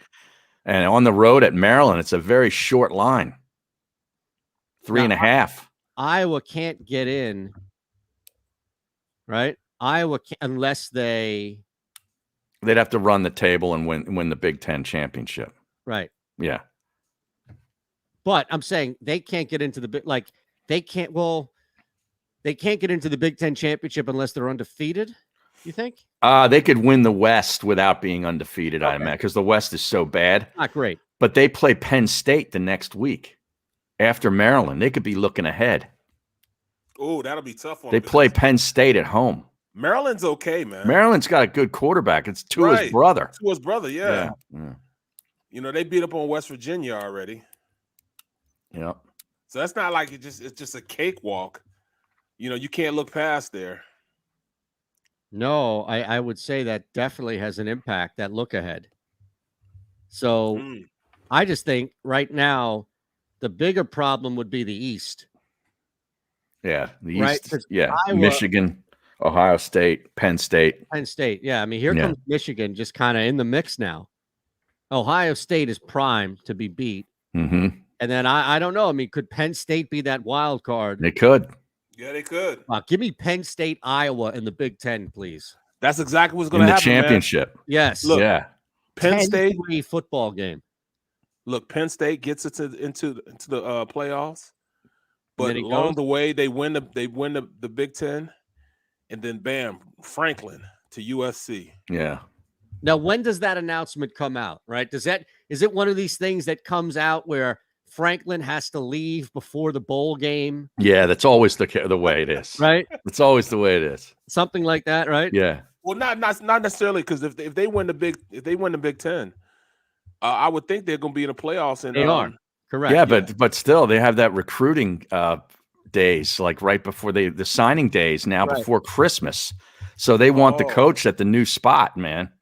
You don't hang out for the bowl very often. Oh, yeah, that'll be tough. Yep. And Penn State would have to beat Iowa 2 weeks from now for that to happen. Iowa could probably survive a loss and still win the West, but Penn State couldn't. Yeah. Oof, that's tough. Yeah. That's That real tough. That alone is Michigan barely beating Rutgers. I know. It was a good game. 20-13, right? Right. Yeah. 20-13. Well, we knew Rutgers wasn't going to score. I'm surprised Michigan didn't take more advantage of that. Like the 13 was kind of where they tried. Yeah.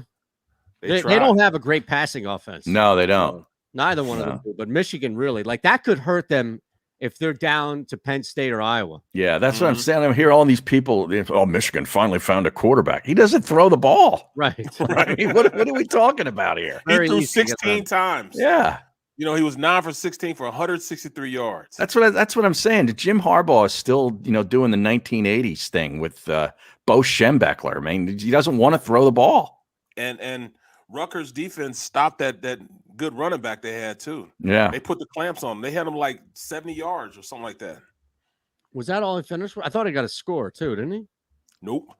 No? How did they get in? No, you know what? My fault. He got did he have 2 touchdowns? I think he had a Did couple. he? I think He had 2 touchdowns, but he got held like under 60 He yards. didn't break out, but they were like that's the thing though. They were moving slowly. They weren't taking these big chunks out. Mm-hmm. And that's Rutgers played them well in the sense of they tried to have Michigan beat them in a blowout. Like if you're going to beat us, it's going to be 1 or 2 big runs, which they didn't really have, or you're going to beat us in the air, throwing the football left and right down the field. Right, And Michigan's like, no, we're not going to do that. Now, what happens if they have to do that against Ohio State or Penn State? Not even to get ahead of ourselves. No, Corum didn't score. He didn't. No, Hassan Haskins scored 2 touchdowns. But those were short yardage, right? It had to be. Yeah, he had 12 carries for 41 yards. Haskins did. Corum had 68 yards. So they did contain him. Yeah, they held him like under 74. They still rushed for what? Over 100 yards, though. Yeah. Yeah. They had barely over 100 yards. Right. Cade McNamara is the quarterback. I mean, he completed 9 passes. Everybody needs to calm down. Terrible. Seriously. Look, I trust Clifford, who had a career high against Villanova. Yeah. Over a guy who couldn't throw the ball at all. Right. And Clifford's no great shakes either. No, by no means. Honestly, which of the 3 quarterbacks do you trust the most? Stroud, Clifford, or this kid from Michigan who's non-existent? Rank your Big Ten quarterbacks. Big Ten quarterbacks. Right. Well, it's not Mertz, I'll tell you that. No, come on. For Wisconsin. How about that game? That game was insane in the 4th quarter. Yeah, it picked up. And Notre Dame destroyed that total with 5 2 turnovers. Meaningless touchdowns. Yeah. Meaningless because Mertz and that offense couldn't hold on to the football. And here comes Notre Dame putting it up there. And how about Cohen? He got hurt too. Yep. One of the better games I watched that weekend was Texas A&M Arkansas. Yeah, Arkansas with a big win at Jerry World. Yeah, huge win. Yeah. Huge. Yeah. Now they get rewarded with they have Georgia this week. And right. Just the best team in the nation right now. Really, next ranked number 2. Arkansas keeping that game close. They're getting 16.5, aren't they? They have 19 right now. Oh, 19. Wow. Yeah, I mean, come on. I'm all in on that. Wow. And I suggest you are as well. Yeah. Like Arkansas is not going to win this football game outright. How about a max bet of $1648.35? You want that? Yeah. You want Philly? No, look, I'm in on Arkansas plus 19, mainly because this team doesn't do anything poorly. Mm-hmm. Like, think about that. They're a team that doesn't do anything poorly. They're really balanced. They just don't have Georgia talent. Right. But they can hang in a game. I think they can hang with anybody. Look, KJ Jefferson, man. Blew Texas out. Yep. They handled Texas A&M. I think they can hang with Georgia. I think so too. Georgia's offense is not all that great. I know they put up a lot of points against lowly Vanderbilt. Yep. Right. Throw that game out. Right. What you get from Arkansas is a very physical brand of football, man. It's fundamentally sound, physical football. They run in between the tackles. They don't ask the quarterback to go down the field very much, but they've got very, very capable receivers. They're just one of those too. I'm going to kick you in the face type of teams, man, on defense and offense. Yep. It's true. There's definitely something to that. You know what's going to be a game that's going to be like watching paint dry? It's Michigan, Wisconsin. Mm-hmm. I want no part of this football. Yeah, that will set offensive football back decades. Seriously. Yeah. Can I just bet the under and never turn that game on at all? Jim Harbaugh will have the black coach's shoes on and his khakis like it's 1978. Some big jug of milk in the sidelines. Yeah, right. And his play sheet hanging around his neck. That's exactly what it's gonna be, man. Seriously. Yeah. No, that's a game that Wisconsin's cooked. I mean, let's be honest. They're not doing anything now after that loss. But that's a game that normally I think could draw some eyes. But who in their right mind would seek that game out? Why would you want to watch that game unless you are part of that team, right? Mm-hmm. Part of that program. Right.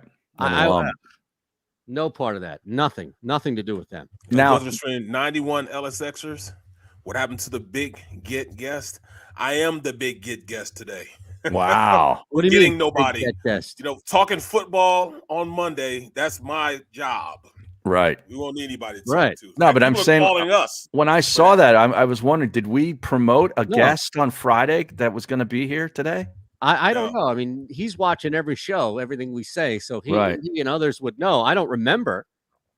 And goodness, if we did, we were talking about getting somebody, but I don't like to talk guests when we're talking about this is Monday Night Football, right?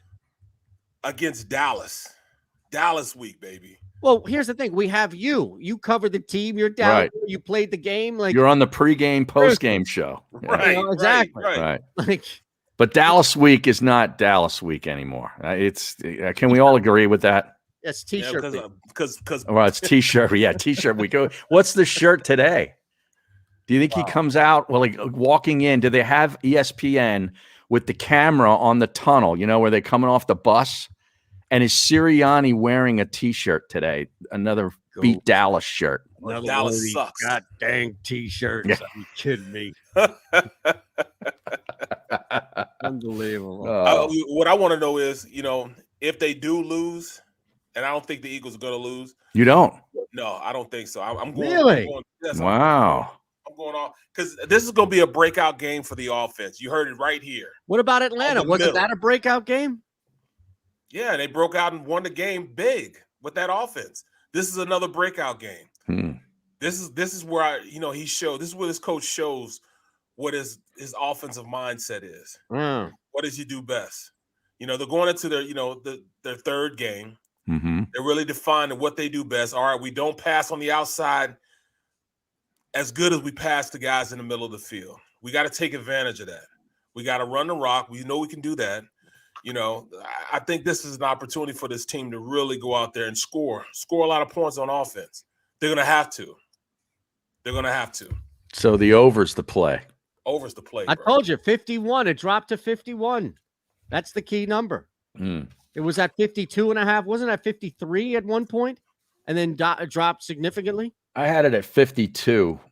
Well, I know it was 52.5 Yeah. when we did props and locks last week, and that was Thursday. I don't think know that if they're it moved up. I don't think Vander Esch or Jalen Smith or Michael Parsons can deal with Ertz and Goddard. Not on a consistent basis. Yeah. Wow. I think we win that battle. I think Ertz has a big night tonight. And look, Goddard probably does as well, right? It's going to be hard. But he's always had big games against Dallas. Right. Always had big games against Dallas. And that's with Dallas focusing on Ertz. Yes. Yes. Like, I still feel like, and maybe this is the night, but there's going to be a lot of opportunity for Zach Ertz to get behind the defense, to sit down in the defense, to take advantage of being a third or fourth option that Jalen Hurts may have in his plan, but also the Cowboys. Like, I can't imagine the Cowboys are loading up on 11 or 12 personnel when the Eagles are out there and saying, Ertz, like he's the focal point of the defense. Hmm. And when you looked at because I see on the stream SD said he doesn't look to the tight ends. It's not that he doesn't look or throw to the tight ends. Is his game plan dictated that they try to take advantage of the cornerback situation for the 49ers, and that's why they didn't go into the tight ends. Now they understand, all right, if you don't have it on the outside, in-game corrections you got to make sure you go to the inside if it's open. And I can seriously see them going to the inside, especially Dallas Goedert having a breakout game, simply because they're not going to be looking for him to get the ball. Right. Zach Ertz in 15 career regular season games against the Cowboys. 66 catches, 641 yards, and 4 touchdowns. And what does that dictate? Pretty good. Yeah. Just activated from the COVID list, too, so good to go. Let's go. I think that changes tonight. It's not, and again, to SD bringing it up and then you addressing it, I wonder how rapid or drastic of a change from the first 2 weeks of a game plan there would have to be in order to, and look, remember, didn't we have a drop or a bad pass with Goddard? There was also just Zach Ertz. I think there was the underthrow that Healy's caught. So it's not like these guys have been ignored completely. It's just that you have some other players, especially with Watkins and Rager, and some speed, and then whatever the dynamic is that's all over the place with Devontae. I'm just curious, though, like, do you think – I asked this question because – and we'll have to take a break. Actually, let's take a break and think about this question.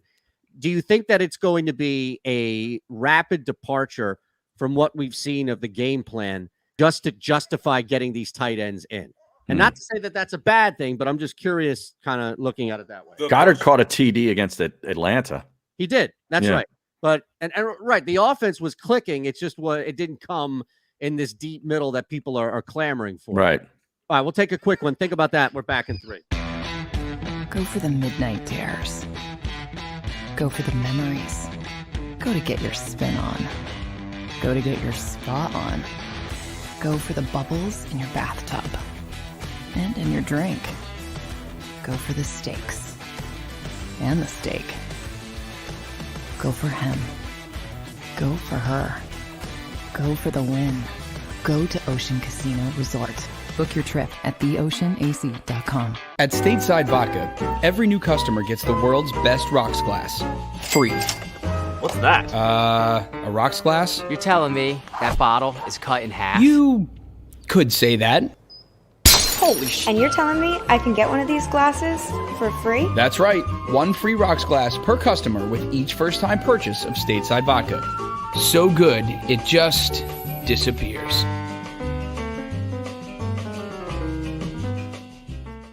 The savoring taste of a good bag of beef jerky is so enjoyable at any time of the day, as long as you can find it. Here's what we suggest. Pure Bull Beef Jerky is our answer, and soon it will be yours. Locally produced in the Philadelphia region, this high-quality, healthy protein snack is easy to secure. Go to steersnacks.com, and you'll see hot garlic, tropical heat, Pure Bull dry rub, and our favorite, Huck and Fod. What's that? Huck and Fod. Go now to steersnacks.com. As a hard-working American, you've never experienced how tough life can be until now. A catastrophic injury while working on the job. a personal injury from someone else's negligence, turned away by other law firms in the region who didn't bother to learn your story. It's time to meet the Fritz and Bianculli Law Firm and managing partner Brian Fritz. Badly injured? Call the Fritz and Bianculli Law Firm. Find out why they say, "We got this." Go for the midnight dares. Go for the game. Go for the hits. Go for the fans. Go for the win.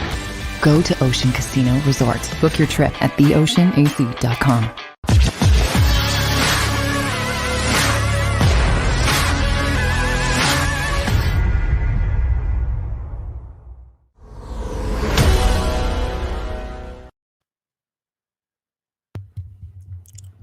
So you going with the over today? Over 50, 51.5? Yeah, I'd probably take that. Yeah, I'm taking it. I'm hoping for some fireworks tonight. Yeah. I mean, you look at the primetime game yesterday, 4:25. The Rams put on a show. Last night, both teams put on a show.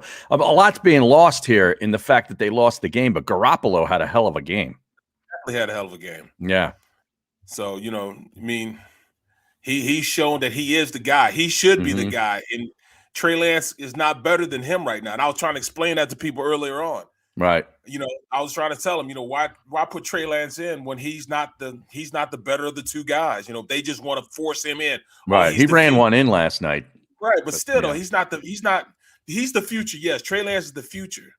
But right now, Garoppolo gives him the best chance to win. Right. Pure point. And with the way he's playing, I said this last week, it's not gonna be a value destruction like we had here with Carson Wentz, who played himself into being benched and just being a shell of himself. And they waited to the last very second. I mean, he should have been benched to week 6. Right, but they still got a 2 that could become a 1 for him. Right. So imagine what the Niners could get for a Garoppolo who's actually playing well. Exactly. Well, that's the thing. You run the risk of not going to Trey Lance soon enough by keeping Garoppolo out there and ruining maybe some trade value, or maybe missing. I don't know. Do you miss a window by not trading him this year? No, because he's playing at a high level. Of the year. He's playing at a high level. He's only making his stock go up more. I mean, Trey Lance can't unseat him. Though. Think about that. He's been inconsistent. But that second half was different than the first half. This year, he's still playing better than he's played the previous year. He's playing better than he played that Super Bowl year. He's playing better now than he was playing then. I don't know. He's more consistent now. I don't question. There's no look question. At the first half against the Eagles and look at the first half against the Packers. Those were he's missing. Think about it. He had a bad first quarter against the Eagles. I think most of his incompletions for the entire game took place in the first quarter. But look, that last drive wasn't him pinpointing stuff. I mean, Debo made a play. Yeah, the 40-yard play to Debo got him inside the 10. Here's my point, though, is that if you look at Jimmy G in the second half of these last 2 games he's played, I agree with you, Barrett. Not only is he playing better than the Super Bowl year, he's a better quarterback as a whole.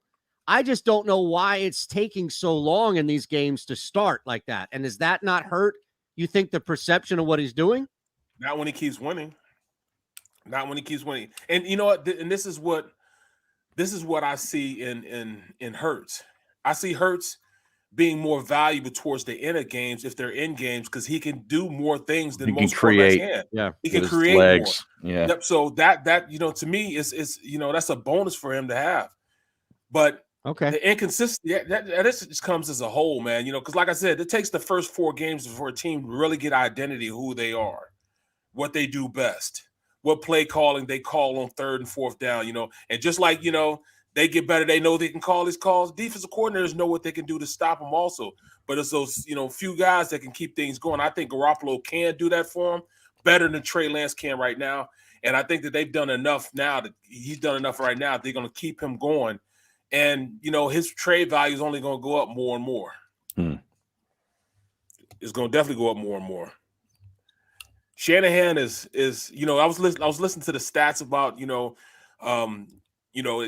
their offense is, running the ball. They've run the ball 60% of the time, and they pass the ball, which is number 1. And they pass the ball something like you know, something crazy, which is, you know, also the most, you know, in the NFL.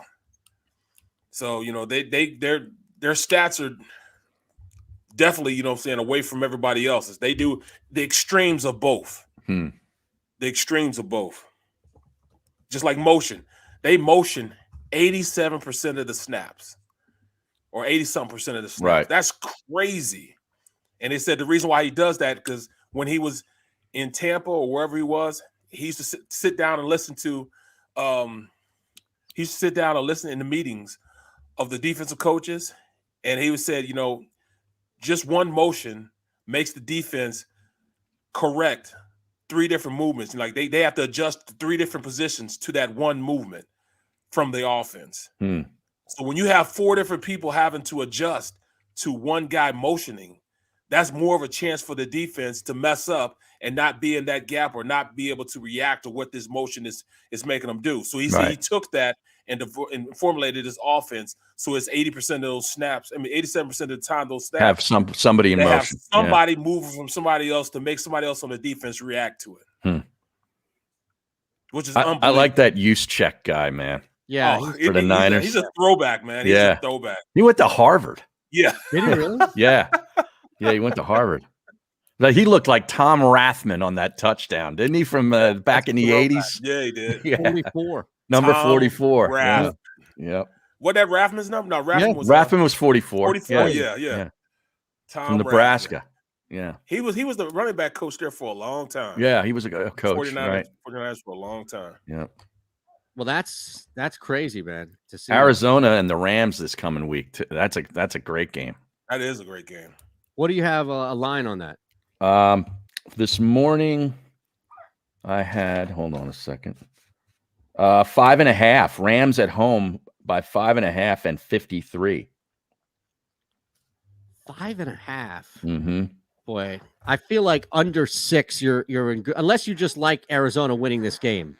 Then I think you take them on the money line. There's no way they win this game. No way. Even though it's a division game, there's no way. That's gonna be a straight blowout. Guaranteed. So you think Arizona gets run? What's that? You think Arizona gets run? Yes.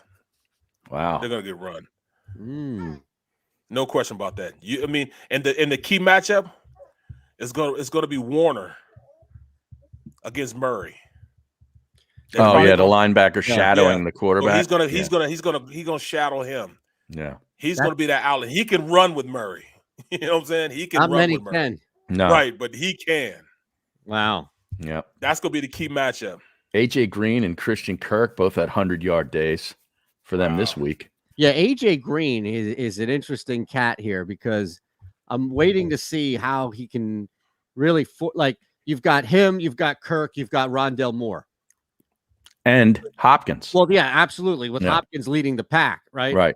So I wonder if this is going to be one of these scenarios where you just kind of rotate every week, where one guy outside of D Hop takes the reins, is like, all right, I'll step up here with a bit. We saw that with Rondell Moore last week. Right. And D Hop back this next game too? Well, he played he played on Sunday with those ribs. Oh, did he? He played through it. He played through it. It wasn't, again, this team I think it's so hard to get up, man, for Jacksonville, in Jacksonville. Really tough for the week for the young quarterbacks, though. Trevor Lawrence had 4 turnovers. We talked about Fields was awful. Yep. And Zach Wilson keeps turning the football over. Boy, I had a nice little plus 185 Wilson under a half touchdown play. Under. Yeah. Under. Nice. And it was great. Shutout. It was a shutout. But then here's the thing. Denver has the football with just over 2 to go. And it eventually led to their field goal. I think that put them up 26-0. But they didn't run the clock out. They could have run the clock out. And instead, they didn't run the clock out. They just settled for the field goal. So there's about a minute and, 40 seconds left of total garbage time. Right. And that's what I'm like, are you kidding me? You're hanging on for dear life thinking you're going to get back to, or you're going to lose the bet on a garbage throw because Denver doesn't care. They're up 26-0, 26-7, no big deal. Nothing. Right? Isn't that it? Yeah. Yeah. That would happen to you, you know what I'm saying, every day and twice on Sunday. You know. Yeah. Dude, the Jets have scored 20 points in their 3 games. Wow. 20 points. And in they're not 3 gonna games. score much more. Who do they have this week? They've got they're at home against Tennessee. Right. Tennessee's a 7.5-point favorite. I ain't heard J.J. Watt do much either. Washington's favored in Atlanta. Did you see that? By No. 1.5. Yeah. Really? Yeah. Interesting. Yep. What happened to that defense, man? They had Buffalo lit up that defense this week, didn't they? Oh man, I was watching that game like, where's this pass rush I was seeing the past couple of years? Almost had 500 yards of offense. Right. I'm like, dang, they can't stop anything. They were running a rock on him. Yep. Passing a rock on him. And you saw Chase. He was getting so mad, bro. He's on the sideline. Oh man, he's throwing his helmet. He's doing everything, man. He's just hot. They can't do anything to stop that offense. Nothing. Wow. They had him look like an all-star. I tell you, Washington is a bad football team. I thought they would be better than this, even without Ryan Fitzpatrick. They're just. And then how many guys went down for the Giants? 2 of 3 receivers at least, right? Yeah, Young Ho Koo beats him at the buzzer. Brutal. Young Ho, the Young Ho. Love a good Young Ho. Is it? I don't think it's Young Ho, by the way. Yeah. No, Isn't I it? think it's pronounced differently. Yeah, what is it pronounced? It's like Young Hu or Young Who? Yeah. Young Who Koo? Yeah, I'm telling you. I like Harry's. Well, I think maybe he changed maybe he went and changed the pronunciation. Oh, okay. That's what you're saying. I don't know. Well, that happens, man. Yeah. Like Theismann did it. Theismann did it. Yeah, Absolutely. yeah. Oh, you saw that show with that? And also my boy Butler Bynode. He's from the career. He's from St. Louis, right? All through high school. Butler Bynode plays here. He played the Sumner. Butler Bynode touchdown here. Butler Bynode touchdown there. He gets to college. He goes to Ohio State. Uh-huh. Now he becomes Butler Binote. I'm like, Oh. now you Note. French, bro. Now you Right. French. Is that right? Interesting. Yeah. Right. You know, the other thing before I keep having Wentz on the brain for some reason. The Colts had a 3-0 advantage in the turnover battle and still lost that freaking game. Yeah, I'm telling you. Carson Wentz football player, man. Statue. Wow. He's a bad football player. How many times was he sacked? I don't know that offhand, but I do know that, again, like Fields, they didn't move Wentz at all. Like they just did not move Carson Wentz at all. You don't want to move Carson Wentz. He's like China glass. You know, he's like China. You know, you're China. You put China in a In a cabinet. Put it up. Yeah, you can't have it out. You know, you just can't. Everybody just touching your China. Right. You know, you got to put your China up. Right. Keep your fingers off my China. No, it's true.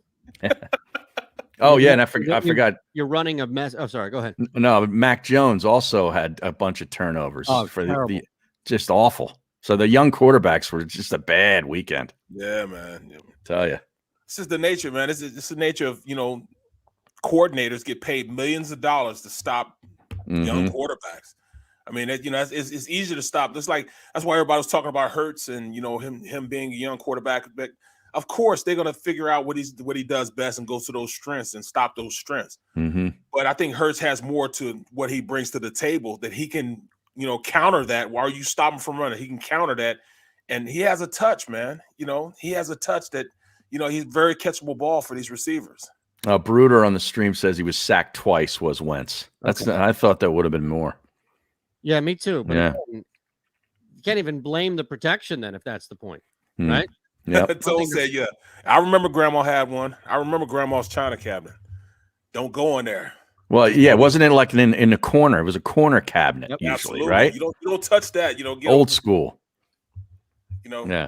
I can remember my grandmother told me come up and she had the China cabinet, and then she would make me take all the dishes out and all the silver out, and I had to polish all the silver. And I had to clean up all that. I had to wash all the china. And I better not chip one or anything else, bro. Nothing. Or it would be over. Now, how often was that stuff used? Was that just used at like Christmas and Thanksgiving? And Christmas. You're right. Those two times, Thanksgiving and Christmas. Seems like so impractical to devote an entire piece of furniture to house these dishes and glasses that are only used twice a year. That's how you know it's a big one, though. That's how you know it's a big day, a big moment. Like, oh, they got the nice china. But bro, and then cloth napkins today, right, boys. right. When you got paper plate Right. versus china, it's a big Right. My grandma had that plastic on her furniture also. I mean, Oh, yeah? that The furniture slip stayed covers? Well, that stayed- never stayed came the off. same color. It stayed the same color for years. Right. My stuff It here never came off. Yeah, my stuff, I don't put the plastic on it. Man, I'm changing furniture every 5 years. Hmm. My grandmother still has the same furniture. Well, she's gone now, but she had the same furniture for like 20 years, bro. Right. 20 years. Right. Same china for 20 years. See, at least it kind of got used. That couch cushion, nobody ever sat on that couch cushion without the wrap on it. Nobody. Especially in summertime. Nobody. Summertime was hot too. Yeah, because when you're sweating, you sweat on that plastic. Oh, you terrible. would think, like, to keep it intact, maybe you want to sell it as they get older, a relic in the house. It was handed down in wills, specifically stated the only way you get this couch is if you keep that cover on it. Ridiculous, man. Ridiculous. All right, I got a question for Eytan. All right. Because since he loves Gruden so much. John Gruden? Are the Raiders for real? They're 3-0. They found a way to win in overtime. They didn't cover that game, and I was talking about it all week, where it made no sense. The line moved in favor of Vegas, in spite there being all the money on the Raiders and Tua being out. That was a game in which I mean that was a confidence builder. I thought where you should have been able to win that game handedly. Miami comes out, they go up 14-0, 14-2. They get that think about it. It's overtime with a safety. Yeah. Like you needed those 2 points of a safety in order to get to overtime. So I'm not sold on the Raiders yet. Look, they're 3-0, but I have more confidence in a Vikings team that's healthy than I do a Raiders team at this point. Raiders have the Chargers on Monday night. It's a pretty good one. That's a shootout. Yeah. Total on that. The total is 53. 53. Mm-hmm. It's in Los Angeles. Now, over the last, 5 years, I have to look at this. Over the last 5, you said 53? 53. Games have hit 51. The fourth highest number is 51. 55 is tough. 55 to get to is tough. That's not easy. So I'm inclined to go over like at 50. I bring up 55 and 51 because 53 is in the middle, right? Yeah. So more games than not hit 51, or more games hit 51 than 55. 55 is a high number. Yeah. But over the last 5 years, 2.7% of the games have hit 55. 3.6% of the games have hit 51. So if you were just playing the math here, you would go under that number based on probability. Yeah. But if you look at it from a football standpoint, how do you not go over? No, you're right. There was a 50. Right? There were a couple 55.5 totals this past week. Tampa and the Rams, that went over. Seattle and Minnesota's went under. Sunday night football went over thanks to that second half. Right, and that was a 50 total, or 50 or 51. It was in game 50 right away, and then it dropped. And then, let's see, Green Bay was up 10-0 for a little bit, and that's when it got in at 39.5. Or no, because I jumped in at 39.5. And I thought I would skate by on an over 39.5. The overs only went 4-11. Wow. Overs are not people love points, right? I know. I love the over, over. Yep. And the favorites went 6-9. So the public got slayed this week. Yeah, which is usually what happens on a week 3. That's why, that's why you don't bet Vegas, right? You don't have these types of games. Good thing, though, is that Houston played Thursday night. Look at this line here, 16.5. I see it. 16.5. Wow. That's a lot. So what's Monday Night Football? What's the Raiders Chargers line?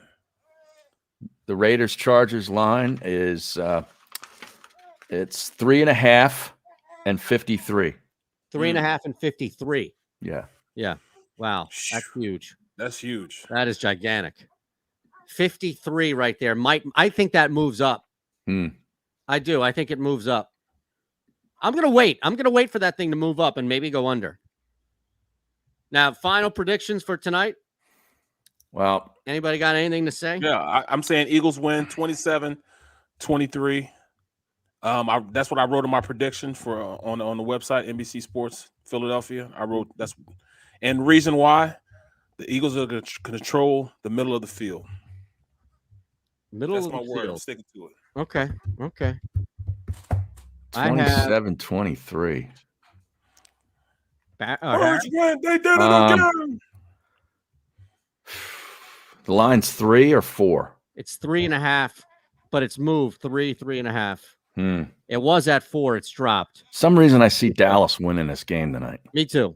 Yeah, I have Dallas winning by 6 actually like at home, 30-27, something like that. I can see like a 31-24 type game, to be honest with you, 30-24.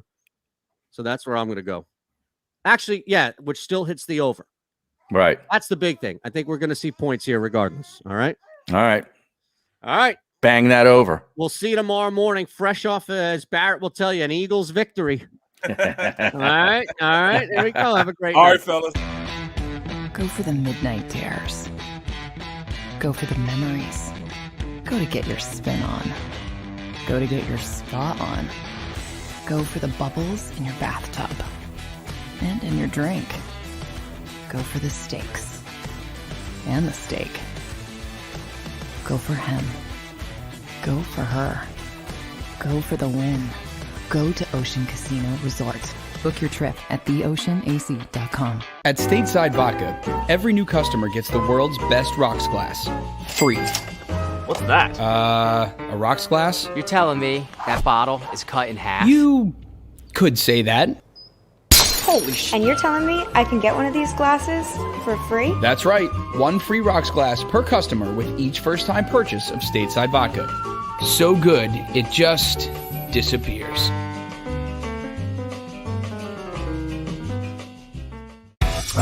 The savoring taste of a good bag of beef jerky is so enjoyable at any time of the day, as long as you can find it. Here's what we suggest. Pure Bull Beef Jerky is our answer, and soon it will be yours. Locally produced in the Philadelphia region, this high-quality, healthy protein snack is easy to secure. Go to steersnacks.com, and you'll see hot garlic, tropical heat, Pure Bull dry rub, and our favorite, Huck and Fod.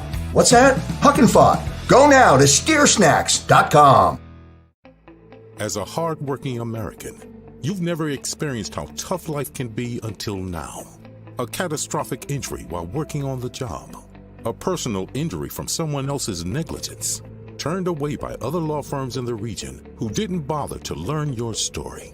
It's time to meet the Fritz & Bianculli Law Firm and managing partner Brian Fritz. Badly injured? Call the Fritz & Bianculli Law Firm. Find out why they say, "We got this." Go for the midnight dares. Go for the game. Go for the hits. Go for the fans. Go for the win. Go to Ocean Casino Resort. Book your trip at theoceanac.com.